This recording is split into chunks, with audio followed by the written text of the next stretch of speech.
Yo, welcome to another episode of Tuesdays with Jakey. It is Tuesday, June 8th, 2021, and I am sitting here on my front porch in McComb, Idaho. And wow, what a weekend.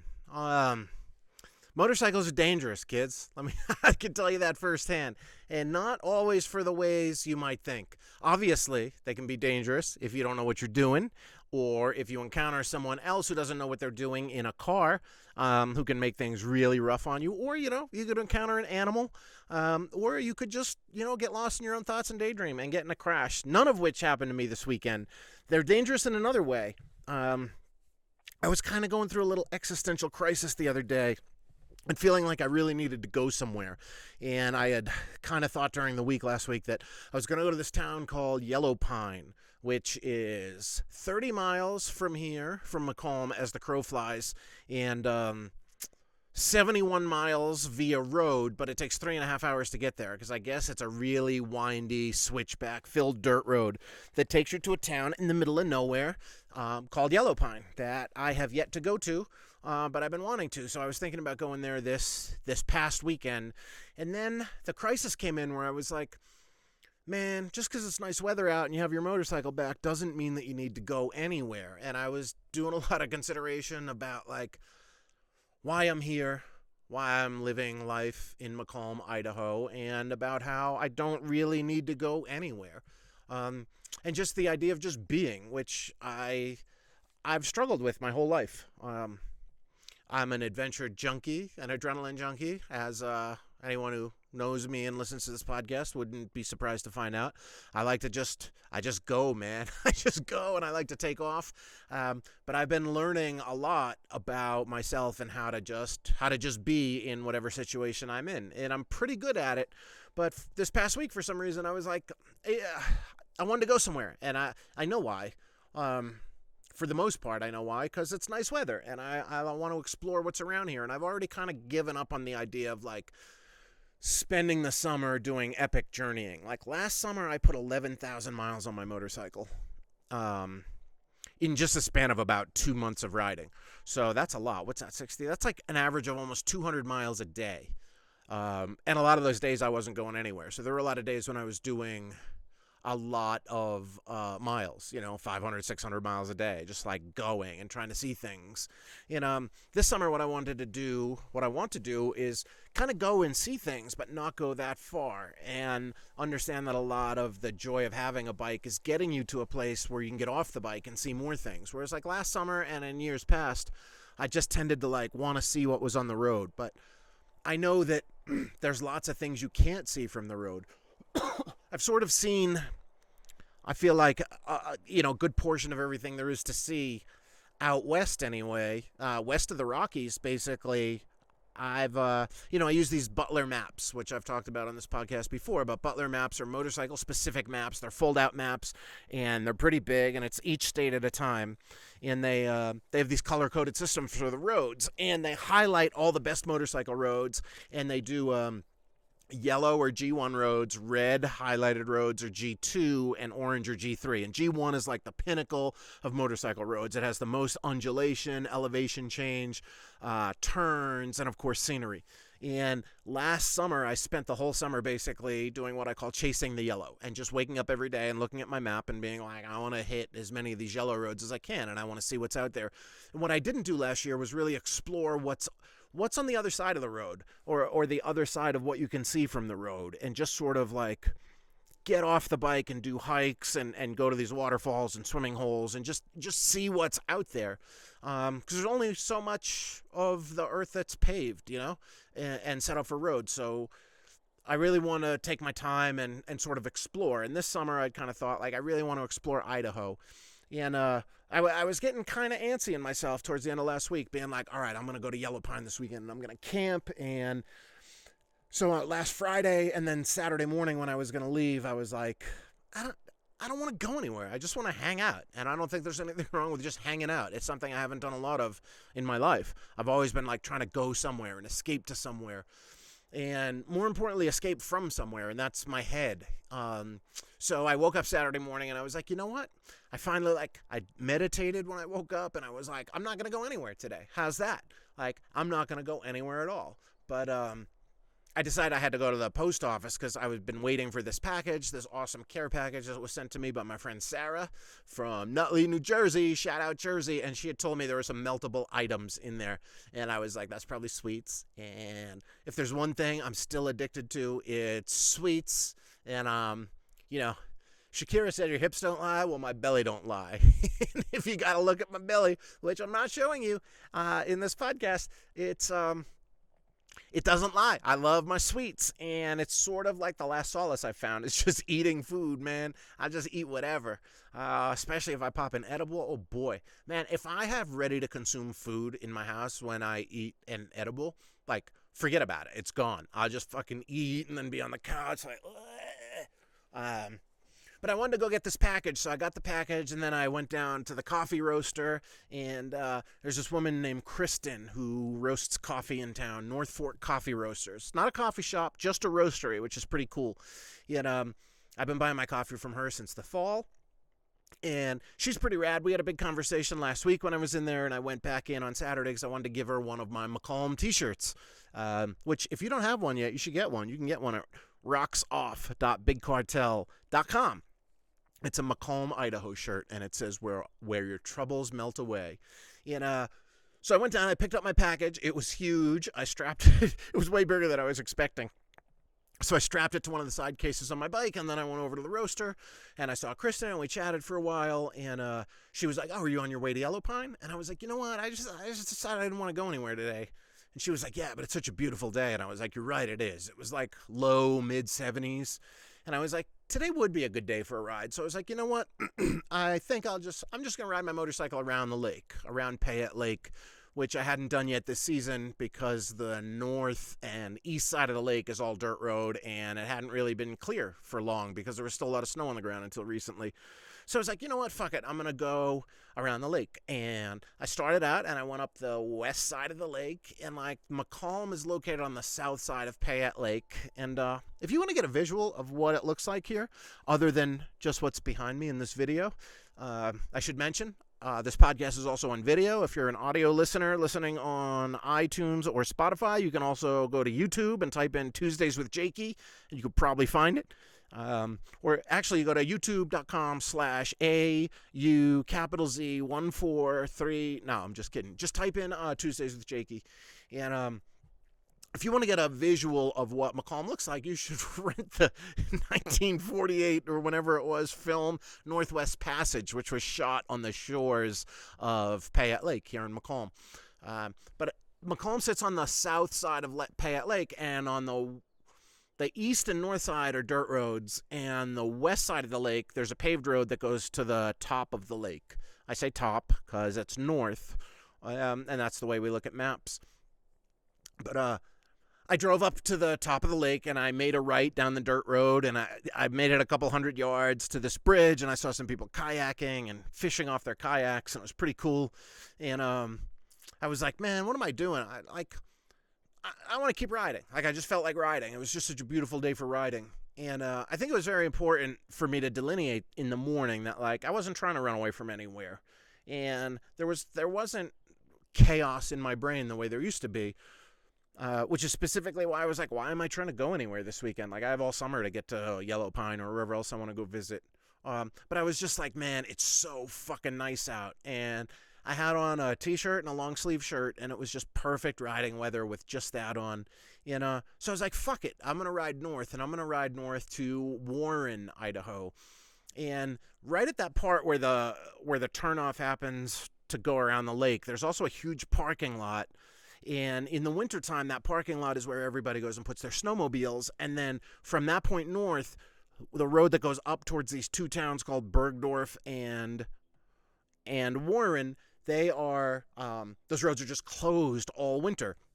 And there's hot springs up in Bergdorf, which is like, Bergdorf is about 30 miles north of that spot. And people take their snowmobiles all winter up to Bergdorf and hang out in the hot springs. Apparently there's a bunch of cabins that you can rent and go in this like hot spring pool that they have there.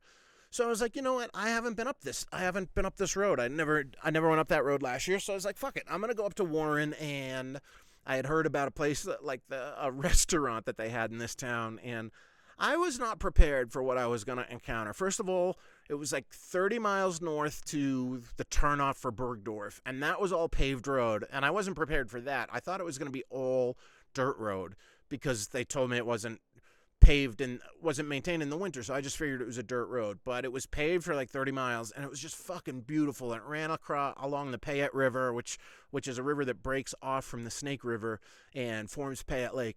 And, it was just fucking gorgeous. And the road was beautifully paved. And I was like, this is awesome. And then I got to the turnoff to Bergdorf, which I didn't realize was the turnoff at the point I hit it. And then the road turned to a dirt road. And then it was 17 more miles to Warren. And went over this peak called Steamboat Summit, which was like 6,800 feet elevation. Not much of a peak considering I live at like 6,000 feet.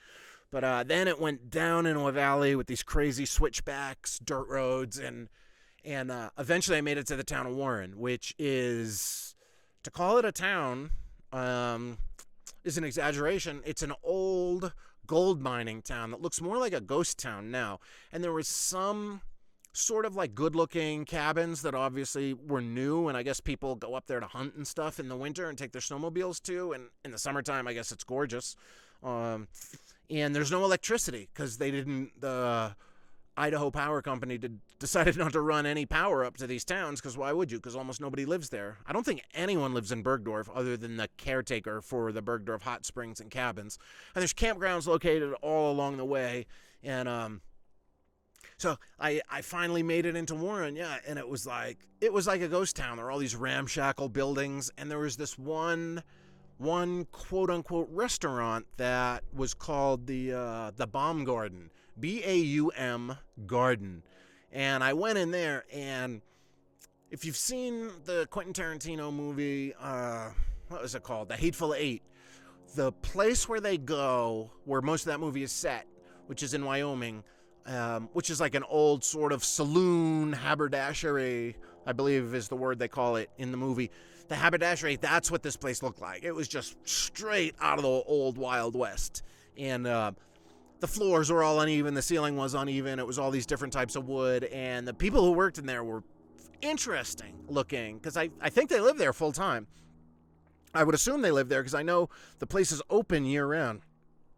And the only electricity they have up there is solar, and they have generators, and apparently in the wintertime they use the generators to power the electricity for the winter, and they go to the big city of McCall to get their fuel on snowmobiles. I think that's wild. Like, I'm totally thinking about moving to Warren now. Like, I'm probably full of shit when I say this, but McCall is almost too built up for me. Like, I obviously, like Billy Joel saying, I don't know why sometimes I go to extremes, but I spent most of my life living in one extreme right in the heart of New York City. And I kind of feel like I love being out here in McCall, and I love being up on this mountain, which is really like 20 minutes outside of McCall. But I'm kind of like, I've been fantasizing. The reason I want to go to Yellow Pine, to be honest, is I want to visit and see if that might be a place where I want to live. And I've visited this town, Whitebird, a few times, which has a population of 91, and I'm kind of considering moving there. And I don't know if any of these places have broadband, though. Warren had a television with a satellite dish, because I saw a little satellite receiver, Dish TV, so I bet they have some kind of internet. I was trying to think of, like, how would I upload my podcast, and I was like, well, I could, I guess, especially I could ride into McCall, ride my motorcycle 50 miles to McCall every time I need to upload the podcast every Tuesday. But then what do I do in the winter? What if I'm stuck?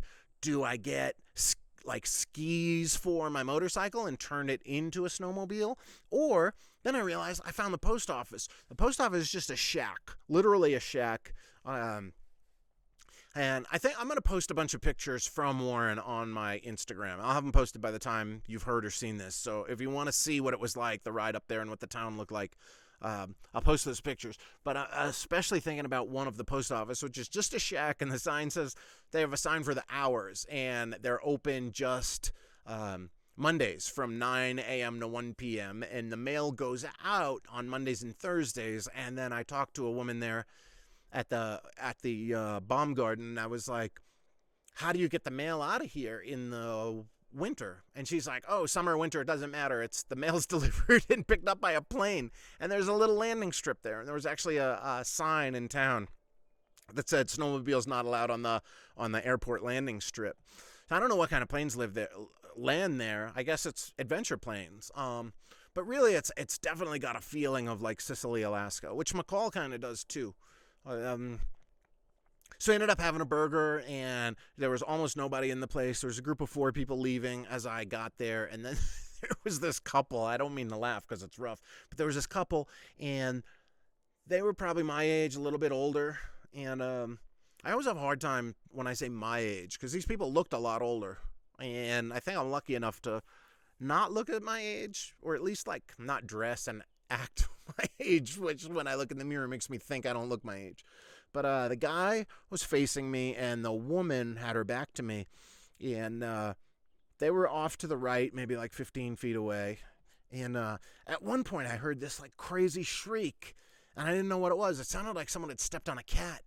And then later the woman got up to go into the bathroom, and I heard all this screaming and shrieking from the bathroom. And the guy didn't seem to be bothered. No one in the restaurant seemed to be bothered. Like, I felt like I was the only person hearing it. And I was like, this is so fucking weird. What are those noises? And then the woman came out of the bathroom. And then when she was walking back, she was facing me. And I could see on her face that, like, there was something, I don't know what it was. It wasn't, she didn't look retarded, but she looked like some sort of, like, mongoloidish features. And then I realized, like, okay, she's like got something going on. I don't even know what it would be. I guess some sort of Tourette's that made her scream.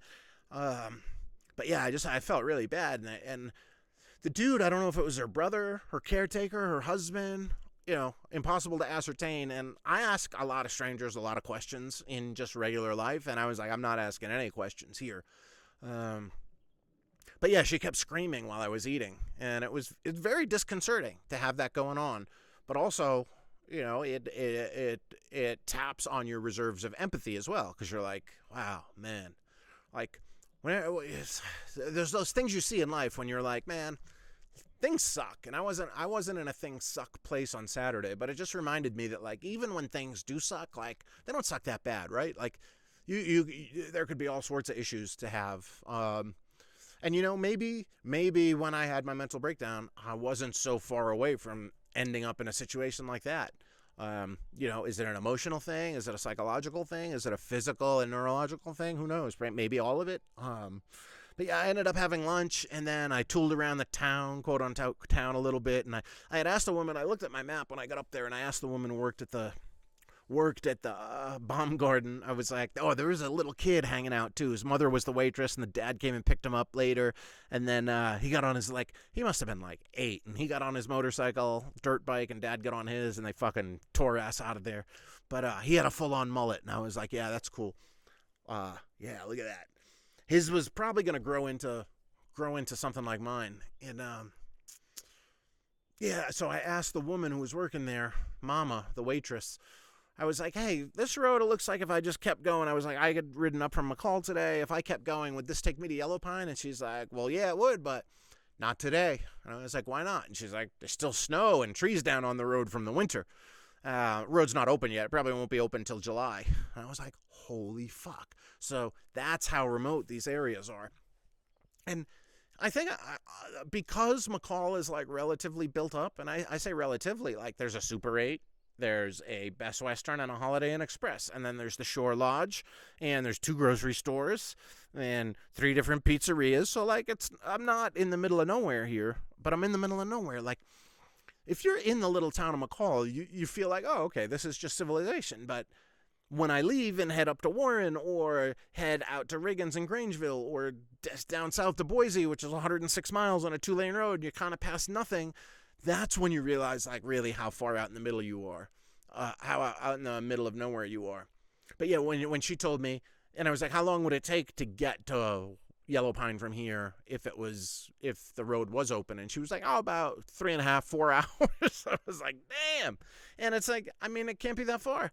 Like it's so close on the map, and kind of just like it's also so close to me here. And when I say, like, for me to get from here to Yellow Pine, it's 71 miles on the road, but it takes 3.5 hours according to Google Maps.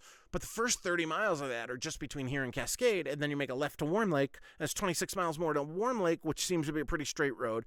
So you're really talking about like the last 15 miles is going to take you 2 hours. So I'm really excited to see what that looks like eventually. But I had my lunch. It was a plenty decent burger and garlic tater tots, which I got to say were pretty good. And lady made up a decent Arnold Palmer. And then I headed back, and that's when I found the turnoff to Bergdorf that I had missed the first time, and went down that dirt road and went a couple miles. And Bergdorf is closed to anybody wanting to use the hot spring pool that hasn't rented a cabin. It's a new COVID thing they've implemented that's still going on. And you can rent these cabins, I guess. These cabins have no electricity, and they were all built in the 40s or 50s. And they have wood-burning stoves inside, and apparently you can rent them for like $60 or $70. I heard they increased the price this year to $70 because they're doing some upgrades and putting like new mattresses in the cabin. So I definitely want to go stay at one of those. But when I pulled up, there was a big sign that said it was closed. And there was a dude getting off a motorcycle, and he was on the other side of the fence, like he had pulled in. So he came over to talk to me because I had gotten off my motorcycle, so I wanted to take a picture. And he came over to talk to me, and I was like, hey, dude, look, I know it's closed. I just want to stretch my legs and take a picture. And he's like, oh, yeah, it's closed unless you have a cabin. But all the cabins are full today. It was a Saturday, so that made sense. I think they only have like 10 or 12 cabins. And he's like, where are you coming from? And I was like, McCall. I was like, how about you? And he pointed down the other direction of the dirt road, the opposite direction from where I'd come. And he was like, oh, I came up from Riggins, and that's a town where I'd been in the rodeo a few weeks ago. And I was like, oh, fuck, this road goes to Riggins. He's like, yeah, it just dead ends at the Salmon River in Riggins. And I was like, oh, word, okay, how far is that? And he's like, it's 40 miles. It'll take you about an hour and 15, hour and a half on a bike like that. Like, you can go at a good clip. So I assume it would take longer in a car. And I had actually just passed a sign that said it's closed to passenger cars. That's what it actually said, passenger cars, not passenger vehicles. So I brought that up to the guy, and I was like, is it a rough road? He's like, yeah, it's pretty rough. Like, you need a 4-wheel drive or a motorcycle like the one you have, and you'll be fine. And I was like, okay, cool. And I just made a mental note. I was like, all right, I'm gonna take that road sooner rather than later and go check that out and explore it. And I guess that would be Salmon River Road, which I had seen some hikes off of from Riggins. So I'm kind of just starting to piece together the area, which is interesting. Like, it's been a long time since I moved to New York, obviously. I moved there in 1994, and I walked everywhere so I could get a sense of how the city was laid out. And then when I moved to London was interesting because the London Tube map, like the subway map in New York, is laid over a map of the city. So you really get a sense of going from one neighborhood to the next by looking at the subway map. But the map in London, every station on the London subway map is spread out by almost the same distance, but it's not laid over a map of the city. And so, like, it could look like one station is close to another, but they're really far away. So when I moved to London, I started walking everywhere or taking the bus. So you take the overland route on the bus, and you kind of got a sense of like, oh, okay, this is what's between this subway station and that subway station. And I feel like I'm doing that in a whole nother way up here in Idaho. And really, every time I take a new road or go to a new place, I get more of a sense of what's around me, and then a sense of exactly where I am in the world. And I find that fascinating. So I definitely want to do more of that. And, like, you know, by going to these small little out of the way quote unquote towns, like, how do you even call it a town? Like, I had heard in England there's something about what's considered a town and a village and a city. And it was something like a town has a pub, or a village has a pub, a town has a pub and a post office, and a city has a pub, a post office, and a church, or something like that. That's the way they delineate those things in England. And I guess what makes Warren a town is that it has a post office. I don't know. It's got a name. It's a incorporated place of some sort. I'm not really sure, but I want to visit more of these, like, places that are just out there. And the reason I found out about Yellow Pine is because they have a harmonica festival every year. And that's happening this year on August 4th, 5th, 6th, 7th, something like that, that weekend. And they're doing a harmonica 5K run one of the mornings, and I'm torn because there's also a little music festival in Billings, Montana that weekend where my old friend Mike Farris is playing, and I want to see him, but I also want to go to this harmonica festival, so we'll see what happens and where I end up, but I'm definitely going to go to Yellow Pine. So then I came back from Bergdorf, and I was riding back to McCall, and I was just riding along the Payette River, and it was just so beautiful, and the sun was high up in the sky. It was like 5 o'clock. It doesn't get dark here till after 10 p.m., by the way, because we're so far north.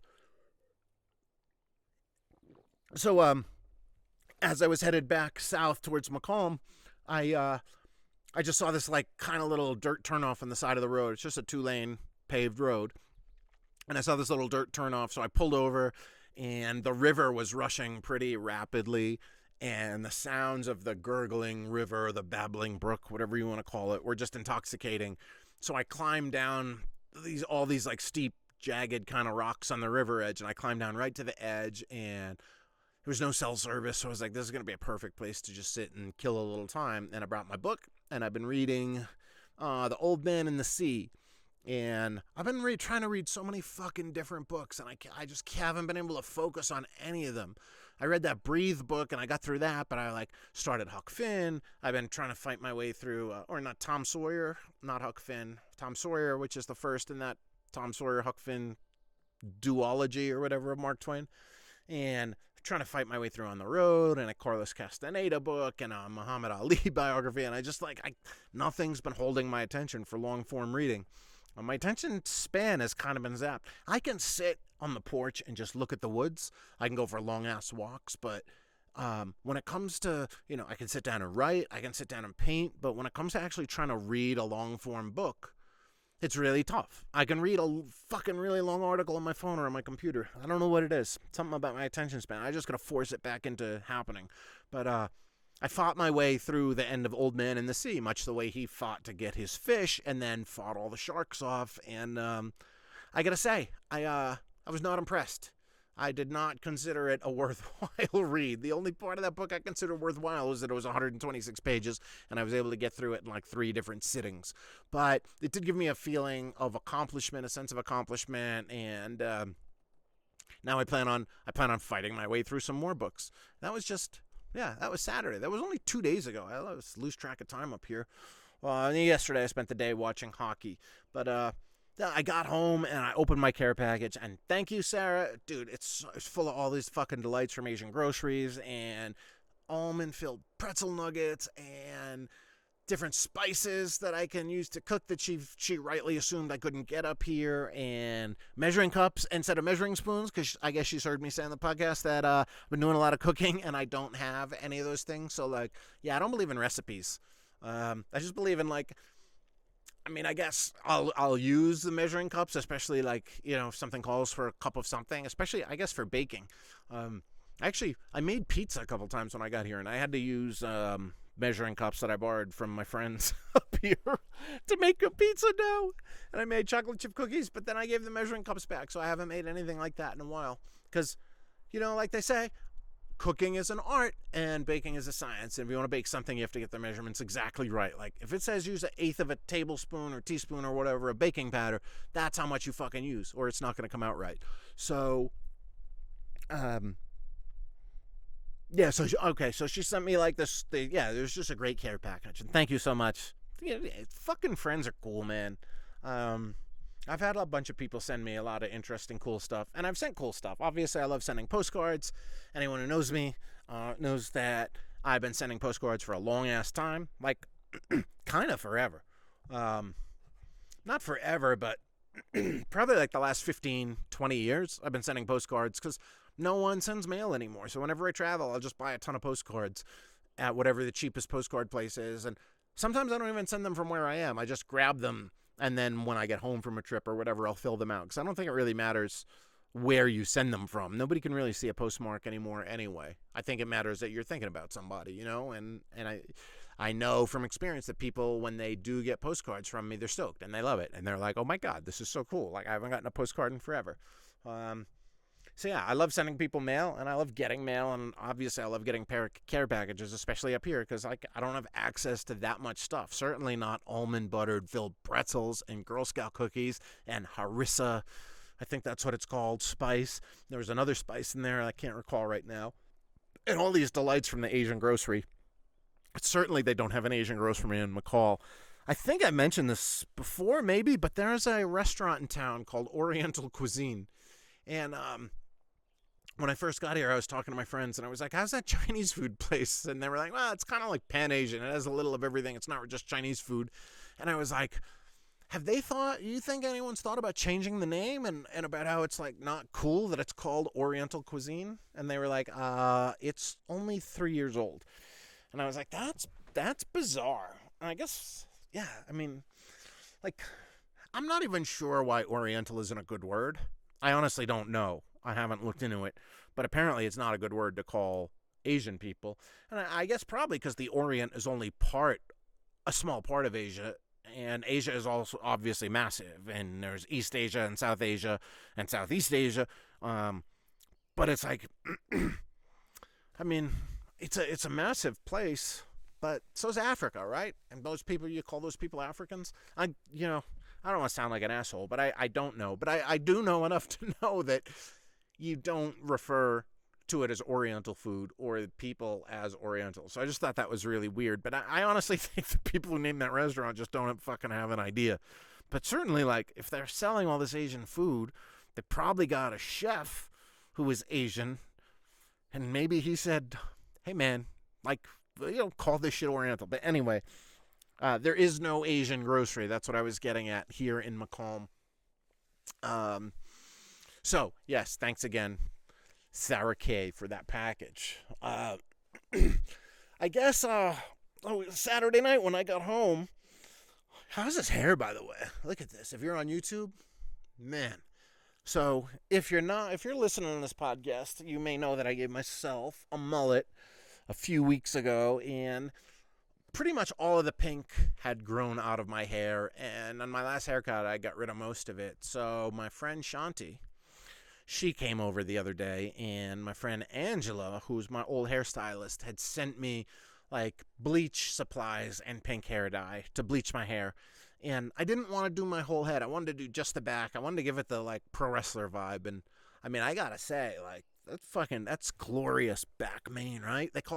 You know what they call the back of a mullet, don't you? They call that the Alabama waterfall or the ape drape.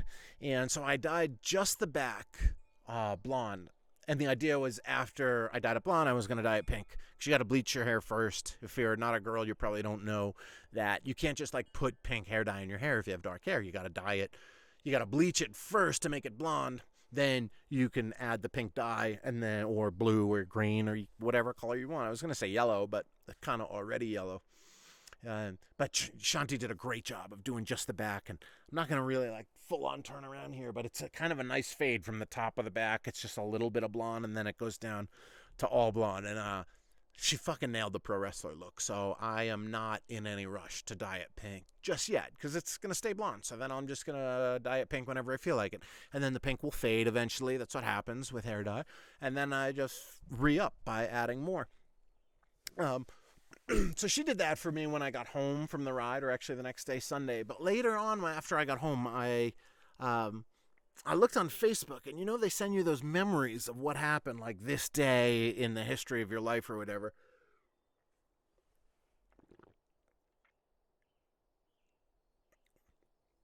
And I just had a panic that I wasn't recording the video for this. Well, that would have been horrible, right? Not really. So they send you what happened this day in your life, and on Saturday I realized that it had been 5 years since I had run my first triathlon, and that was in the middle of running for Rodney, which in 2016 I ran 3 miles every single day of 2016. I just run 2 marathons, one in New York, one in Chiang Mai, Thailand, within like a month of each other. And then on January 1st, I started this challenge, 3 for 31, where you run 3 miles every day for the first 31 days of the year. It's to set yourself up on a good habit. And then my best friend Rodney Speed passed away on January 12th um, of 2016, and right then I made a decision. I was like, I'm gonna run 3 miles every day in remembrance of Rodney. And then I ended up making all these videos, which you can find on my YouTube. And but for some reason, in the middle of that year, I was hanging out with. I had a really good friend in London. He's still a really good friend, but he's still in London. An American dude named Sugar Sean Golding, who I had known back in his day when he worked at William Morris Agency in America, and then he ended up getting, for some reason, moved over to the United Kingdom and moved to London. And then when I got the opportunity to move to London, I was already in London visiting, and I called him up and I was like, hey, I know we haven't talked to each other in a while, but could I come by your office? I want to talk to you about something. So he was like, yeah. So I went over there. I was like, dude, I have a chance to move to London, like, and book the Brooklyn Bowl, which is, a venue over there. And he was like, oh, fucking do it. And he gave me some advice, and I did it. And then we ended up hanging out a lot. And I don't know what prompted us to do it, but we had been going out to eat and had just hanging out, seeing shows a lot. And I don't even remember whose idea it was, but somehow we decided we were going to do a triathlon together. And he had never done one before, and I had never done one before. And he was a really strong swimmer and was also into bicycling. And I had done a fair amount of city biking, but that's about it. And I was like, yeah, I can kind of swim. And it was a sprint distance triathlon, which is like, I don't know, a third of a mile swim or something like that, and then like a 10-mile bike ride, and then a 3-mile run. And I was like, how hard could it be? But like we only had like, I don't know, a month and a half or 2 months or something from when we decided to do this to doing it. And I was like, well, I got the 3 miles down because I've been doing that every day, and I'll continue to do it every day. So that part of the triathlon will be fine. And then I had joined this gym that was near my building that had a pool in London. So I started going there in the mornings and swimming. And the only swim I really knew how to do was the breaststroke. And I was like, I don't know that I can do a third of a mile swim with the breaststroke. So I went down to after like a week or two or however long of like trying to swim. I had bought a bicycle too when I got to London because I thought it would be cool to bike around, another way of like learning your way around the neighborhoods and stuff. So I after a bit of time of swimming at this gym in Canary Wharf, London, I went down to the front desk and I was like, do you guys offer swimming lessons? And they were like, yeah, we can, like, there's a guy here who does swimming lessons and you have to pay this much per hour. And I was like, okay, cool. Sign me up. And the dude's name was Lorcan. He was an Irish guy. And I went and I met him. I signed up for a lesson and I went and I met him and we talked for a little bit and I told him what I was going to do, the triathlon. And he was like, all right. And I was like, the only swimming I know how to do is the breaststroke. And he was like, all right, well, just jump in the pool and show me your breaststroke. And, we'll try to like get it going. And he had said that he was like, when's this triathlon? I was like, a month. And he's like, you don't know how to freestyle swim at all, which is the normal, arm over. Is that what it's called? It's called the freestyle stroke, I think. And I was like, I don't know how to do that at all. And he's like, well, if you only have a month, like, let's just get your breaststroke to the best shape it can be in. That's how you should do this triathlon. And then after that, if you want to keep taking lessons, then I'll teach you this, the freestyle form, which, to be honest, you should already know. And he said it in a very polite way. And I was like, okay. So he was like, jump in the pool, do a couple laps of the breaststroke, and I'll take a look, and we'll figure out how to adjust it and, like, make it the breaststroke possible. So I jumped in the water. I swam to one end of the pool. I turned around, and this dude was fucking doubled over laughing at me.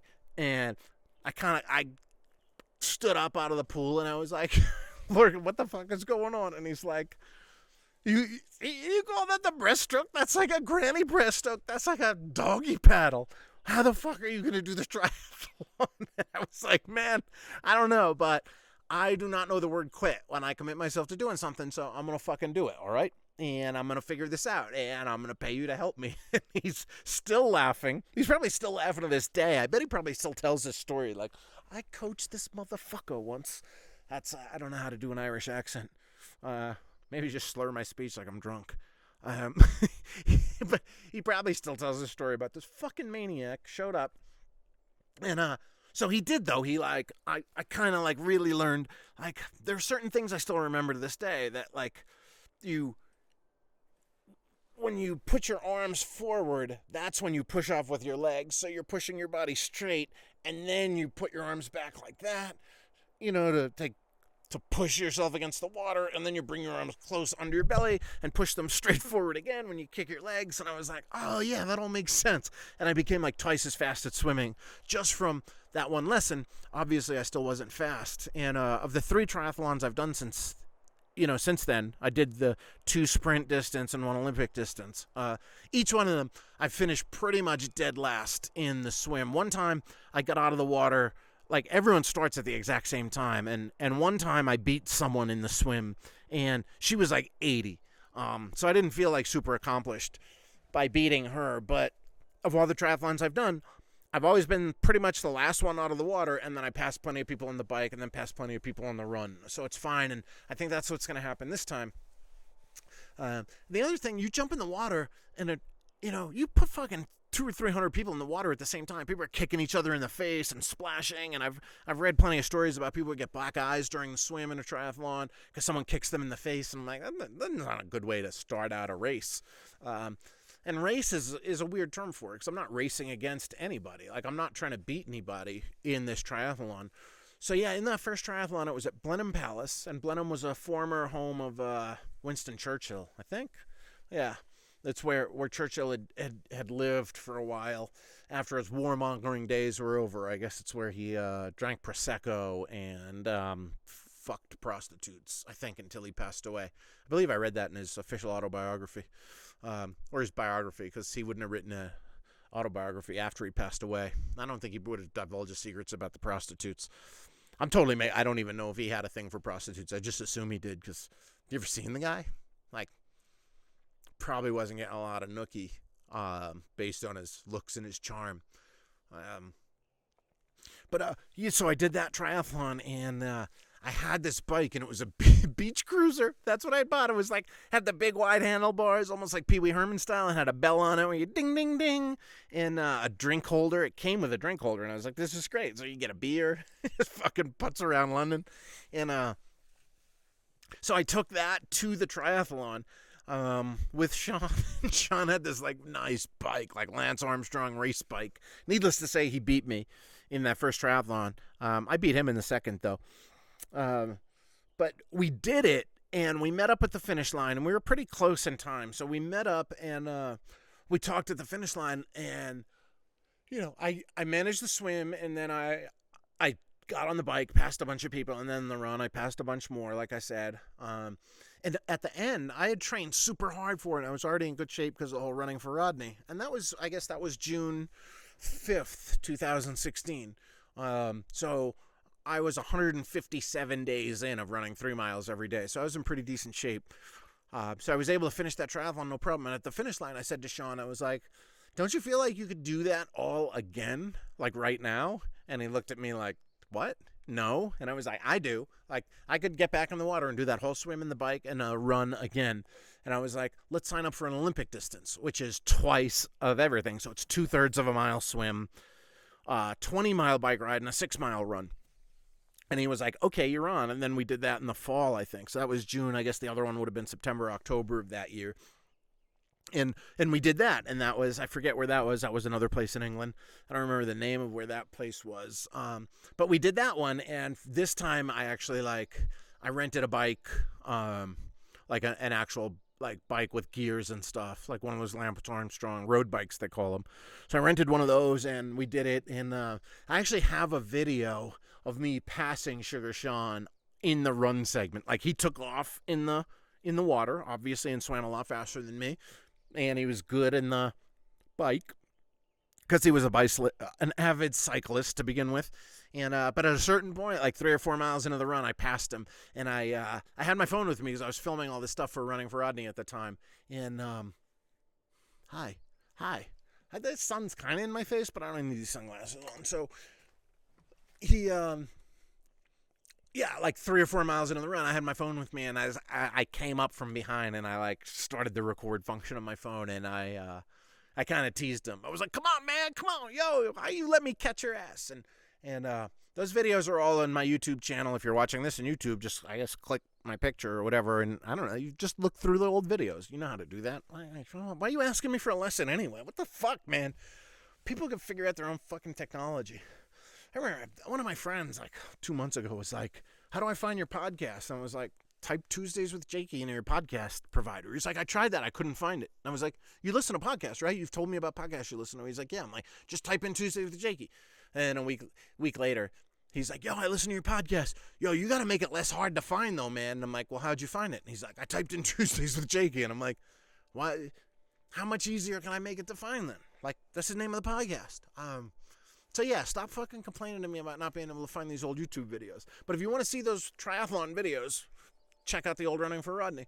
And at that first triathlon, I ended up getting in trouble, by the way. Like, that's all in the video. I was wearing a go fuck yourself shirt, and then some guy was like, I took my shirt off for the run because it was super sunny out, and then like some race official was like, hey, put your shirt on. You need to put your shirt on. And I did. And then later in the race, some other guy was like, well, you can't have the fucking shirt on. It says go fuck yourself. And I'm like, well, yeah, I know. It's whatever. Who cares? And then I changed into the Dolphin Unicorn shirt at the finish line, and then I got in some trouble for that. And I was like, Jesus, I can't fucking win over here. So that was my first ever triathlon, and I was reminded of that on Saturday by Facebook. And then stupid me was like, Googled triathlons in McCall. And there is an Olympic distance triathlon 69 days from today. That was 71 days from Saturday, which is when I looked it up. And if you listen to this podcast the day it comes out, 68 days from the day it comes out, which is Tuesday. And it's an Olympic distance, which is 2/3 of a mile swim, a 18.5 mile bike ride, which will be a mountain bike ride on a mountain bike trail, which means probably a lot of hills, and then a 6.2 mile trail run in Ponderosa State Park, which is the park next to Payette Lake here. And I decided I'm going to do it. So yesterday I got up and there's this walk around the reservoir. I've been having serious lung issues since I had my COVID, and I'm pretty much over my most recent lung infection, and I'm hoping I have it beat.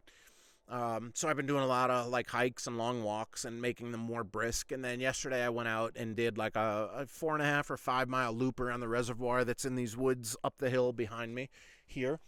And I did a little bit of jogging on it and like fast walking and like just trying to get prepped and get in shape. And my friends have an old bicycle here that I've used a couple times, an old mountain bike. They got new ones, and I asked them today, hey, can I use this bike for the triathlon? And of course they're looking at me like, what?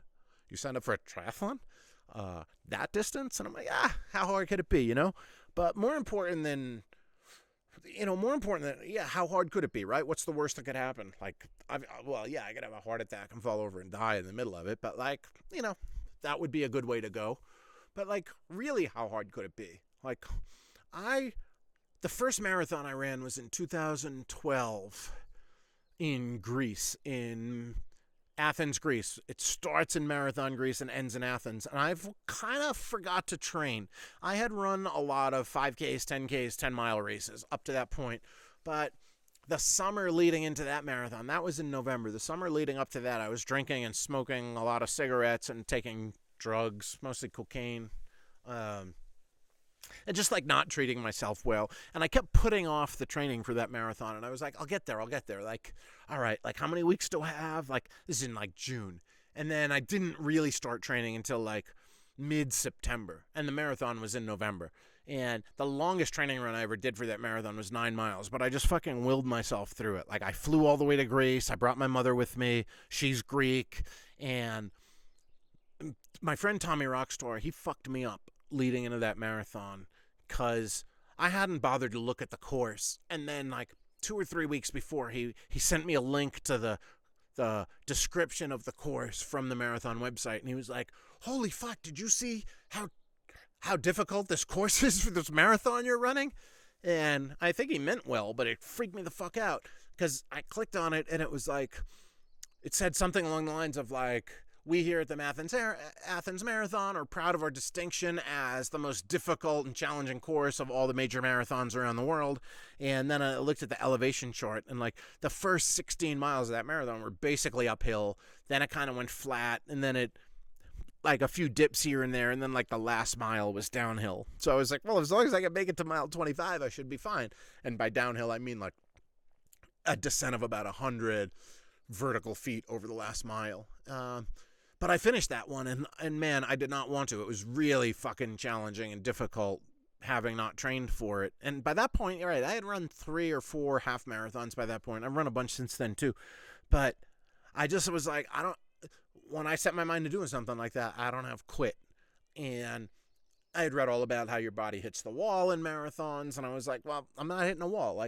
And I got over there, and I started running, and then I would walk for a little bit, and then I would pick up the running again, and I just kept seeing there were aid stations every mile or 2 miles, and they were doing a couple of things at these aid stations. They had guys who were spraying like this cold spray on people's knees because their knees were in so much pain that they basically cryogenically freeze your knee so that you can keep running on it.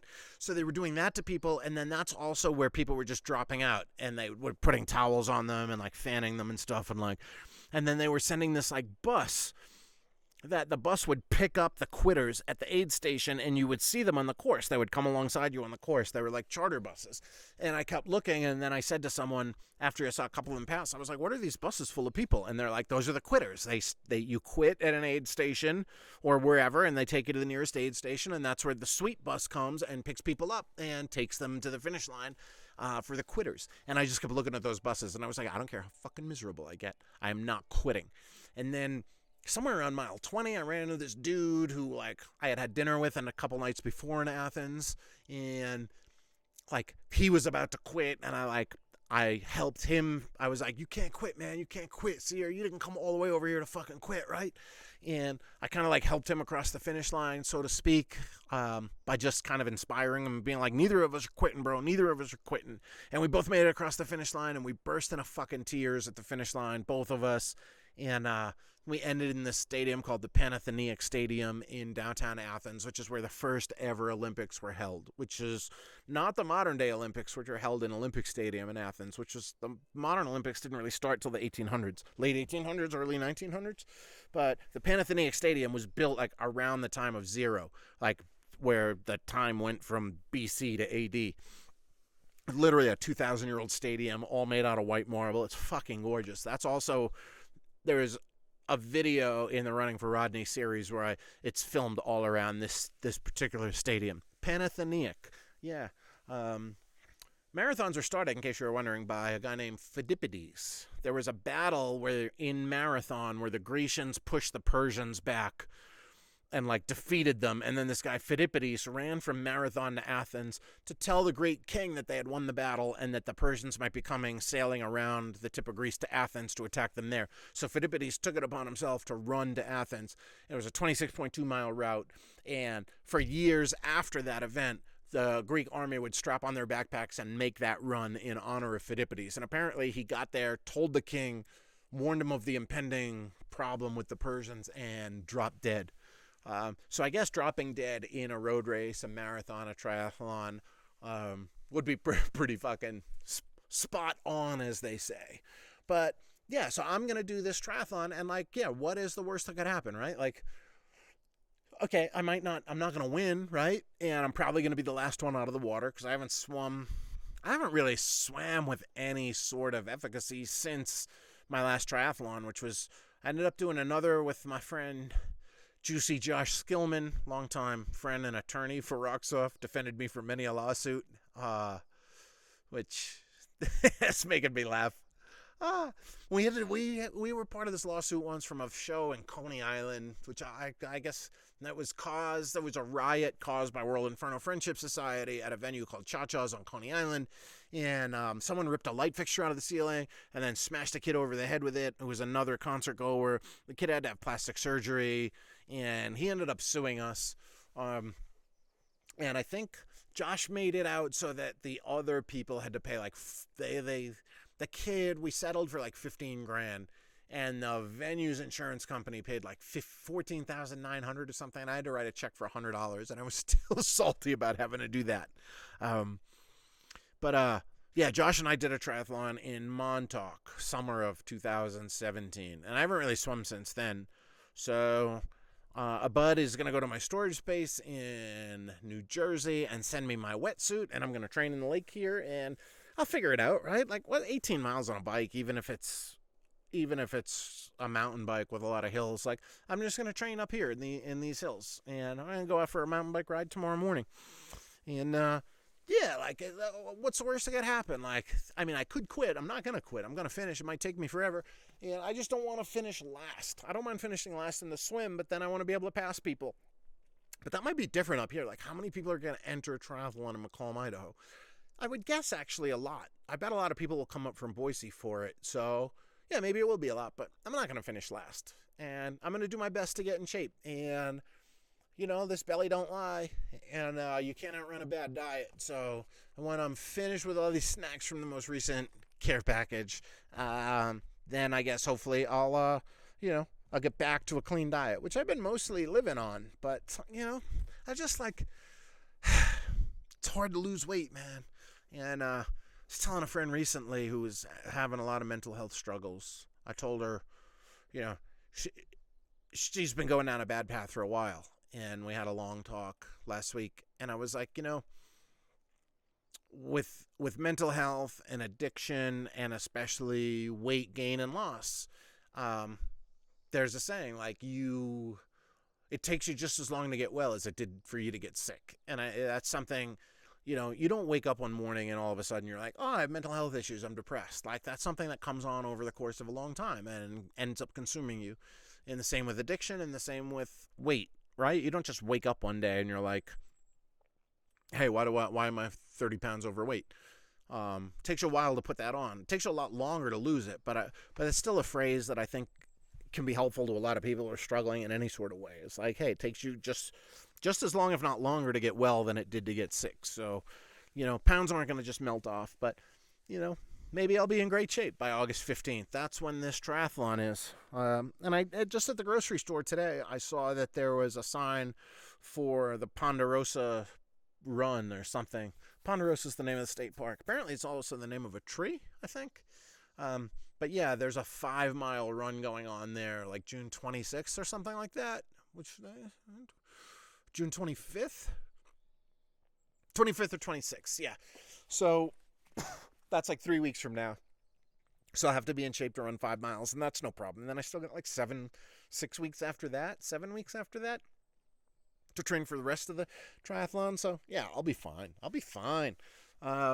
Yeah, I'm looking forward to that. And it's just, that's going to serve a few functions for me. It's going to serve a function of like making sure I get in shape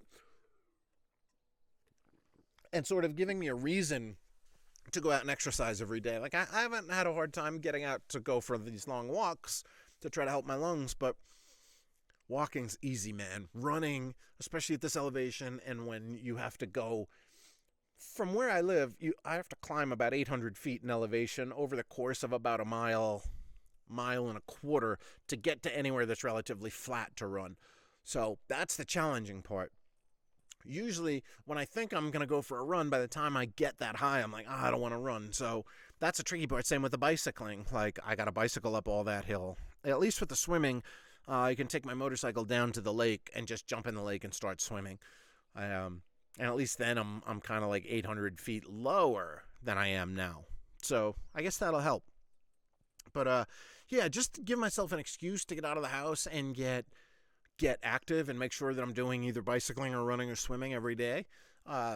Having a deadline of having to complete this triathlon is an important thing. And then also, it's something that's going to keep me in place for most of the summer. And when I get this wild-eyed fantasy of like, hey, maybe I'll take off to here or there and go on a super long motorcycle ride, I think I'm going to keep my long-ass motorcycle rides contained to pretty much like, maybe if I go to that festival in Billings, and then there's one June 17th and 18th, July 17th and 18th. It's called Under the Great Big Sky, and that's about 400 or 500 miles from here in Whitefish, Montana, which is right outside Glacier National Park, and I really want to go to that. That's Jason Isbell, Tyler Childers, Emmylou Harris, Lucinda Williams, and Billy Strings, and a bunch of other acts that I'm interested in seeing over 2 days. So I'm gonna go to that. But other than that, I want to keep all the motorcycle riding and kind of traveling that I do this summer inside of Idaho and really get to know this state that I guess I'm calling home. Which, yeah, like, people keep asking me, when are you coming back to New York? And I'm like, who fucking cares, man? I don't want to. And I'll be back in October. Maybe before then. You know, I have Murphy's Law Cruise August 12th, which now I've been thinking about going back for, but not if I have this triathlon on the 15th. But I don't know, maybe I'll be back in September, October, but it just doesn't... I don't have any desire to go back there. I don't have anything against it, and I'm not worried about it. And someone had brought that up last week. I don't even remember if I talked about it on the podcast last week, but someone was like, are you afraid that you'll want to move back if you go there? And I'm like, no, quite the opposite. Like, I just don't have any desire to be in a city. And I went to LA last week, and I know I talked about that. Like I'm talking here about, like, I want to move to Yellow Pine. I want to move to Whitebird. Yeah, I think I'm done with city life. And I said at the beginning of this podcast today, like, I'm a man of extremes. So yeah, I just want to spend the summer exploring this home state of mine, Idaho, as they call it. And hey, if you want to be in Idaho, like, my friends who live here told me, I think I mentioned this last week, but my friends told me in all the years they've lived here, like 15 years they've lived here, that almost nobody's come to visit them, and everybody says they will. So, like, I challenge you to come visit me. I know you won't, and it's cool. One guy I know who's living in Portland or Seattle, I forget which, I lose track. I think it was Portland. Adam Jung. He sent me a message on Facebook the other day and was like, hey, like, if I come to McCall, like, for a couple days, you up for some hanging out? And I was like, yeah, fuck yeah, man. Like, so if you want to come here, like, fuck yeah, come. But, you know, if you don't, what you should do is go to rocksoff.bigcartel.com and buy one of my Macomb, Idaho, Where Your Troubles Melt Away t-shirts. That's a great way to support this podcast, which is advertisement free for the most part. At least, like, I'm not reading out ads. Obviously, I talk about Speakeasy Meats all the time, and my boy Adam, the Meat Smoker King Bauer, Adam Glory Hole Bauer, Adam the Meat Packer Bauer, Adam Stroke the Smoker Bauer. But SpeakeasyMeats.com, I guess they're a sponsor of this podcast in a way. Adam sends me free meat. I talk about how good his meat tastes when I put it in my mouth. And you can use the discount code Jakey for 30% off your order of Speakeasy Meats. And I got to remind you, like, we're a month away from the 4th of July. And if you're going to be barbecuing and inviting people over, like, you don't know what the fuck you're doing when it comes to barbecuing. I'll tell you that. I bet your burgers are dry. I bet your hot dogs are overcooked. You don't have to worry about that with Speakeasy Meats. You just take the meat. It comes pre-smoked, pre-cooked, pre-flavored, pre-brined, pre-spiced. You don't even... Adam's so adamant. Adam is adamant that his meat is the tastiest meat that you'll ever have the luxury of putting inside of your mouth. Adam says that you shouldn't use any kind of sauce, no barbecue sauce. And I was skeptical of that. And I opened his pack of meat. I put his pastrami, his monstrami in my mouth. I let a little bit hang out and just dangle off my chin. It kind of bounced a little because I was nodding my head how much I liked it, and it was bouncing off my chin. Made me feel like a kid again in all the good ways. But, like, yeah, you can't fuck it up, man. You can't fuck it up. So if you're going to have people over for the 4th of July, you're going to think you're going to barbecue, right? You think you're going to impress people with your grill skills? Leave that to the fucking professionals. Leave that to Adam Bauer. Leave that to Speakeasy Meats. Go to SpeakeasyMeats.com and order all the meat you can handle. They will pack it tight, a tight-ass meat package, and it'll be ready to stuff you when you open the box. You just open the box, it comes frozen, it's all vacuum sealed, you just cut open the vacuum seal pack, you let that shit thaw. You do that the other way around too. You let it thaw, then open the pack. Then you just wrap it in tin foil, put it in your oven or on your grill, 350 degrees for like 10-15 minutes, just until it's warm. It's already cooked, man. There's no fucking this up. Like, don't invite friends over and feed them shit meat. Like, That's not American. That's not cool. That's not rock and roll. Don't do any of those things. Just go to speakeasymeats.com.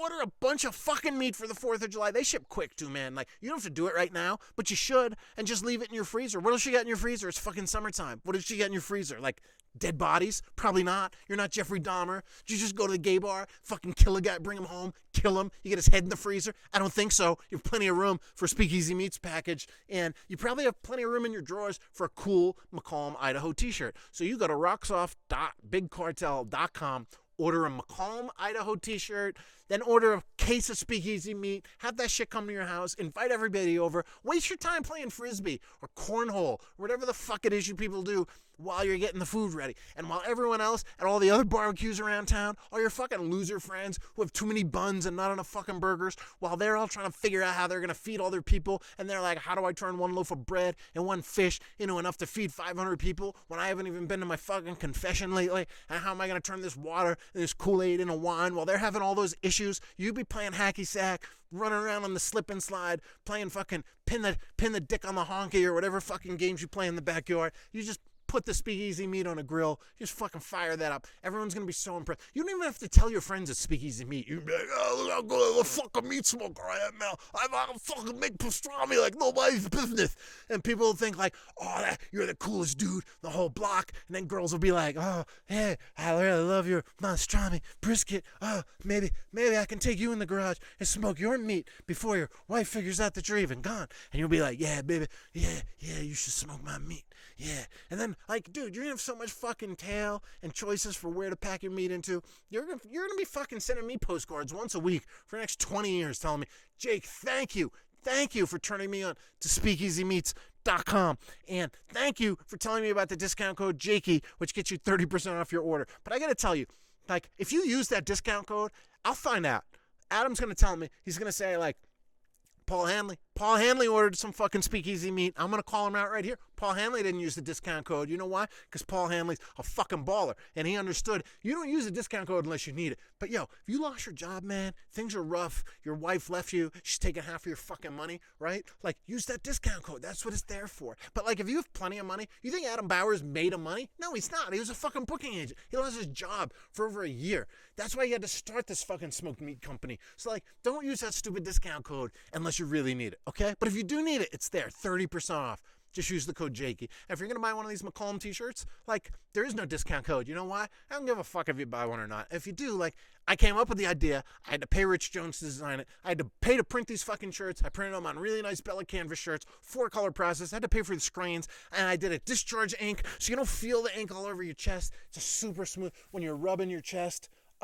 After you fill it with Speakeasy Meat and you're just rubbing your chest and tweaking your nipples and shit, you're going to be like, this is a quality shirt. And it was worth $25 plus $5 shipping for this fucking McComb shirt. So, yeah, support this podcast, man. Buy a McComb shirt. Just send me some money, too. You know, Jake at rocksoft.com, Facebook. Like, you don't even, you know, I know some of you got it like that. Just, you know, send me some loot. Who cares? You don't need a t-shirt. You might not want to wear one. Maybe you're a vegetarian. Adam will send you some fucking smoked porcini mushrooms or some shit, I'm sure, if you ask him. But yeah, you can Venmo at jake-softorowski.com or, you know, hit me up. Hit me on the hip, as the kids say, 917-443-7615. Send me some fan mail, P.O. Box 4116, McComb, Idaho, 83638. And hit me on email or text or social media, which I'm rapidly getting rid of, gladly and thankfully. I deleted my Twitter a couple of weeks ago, and I'm in no rush to get it back. I actually want to delete my Rocksoft Twitter, but I kind of need that to promote shows, so I probably won't delete that. But I was thinking about that this morning, and I was like, what do I get from Twitter? Information. What do I need less of? Information, right? Like, what the fuck do I care about news and shit like that? It just makes me upset. But you can hit me on social media or on my email or on my cell phone. And I got a fucking great question from, I don't want to say her name because she asked me not to say it in the question she sent, but I should have gotten this week. I'm sorry I didn't. I'll get to it next week. It's a question about how to help someone who's struggling with sobriety and how to be supportive of them. But if you have any questions, if you have things that you need advice with, hit me up, because there's going to be an Ask Jakey section of this podcast starting next week, and it'll go on every week as long as I have people looking for answers to their questions. It doesn't have to be advice about something serious either. You're wondering what kind of car you buy? Yeah, ask me. I'll give you expert advice even if I don't know anything about the topic. I'll promise you that, because I may never be wrong. I may not always be right. That's it. I may not always be right, but I'm never in doubt. So hit me up with a question. Jake@rocksoft.com, @JakeRocksoft on Instagram. Find me on Facebook, I guess. I don't check those messages too often, but hey, just hit me on the cell. Rewind if you need that number again, and for now, or just send me a handwritten letter like they used to do with Dear Abby, you know what I mean? P.O. Box 4116, Macomb, Idaho, 83638, and now we be out.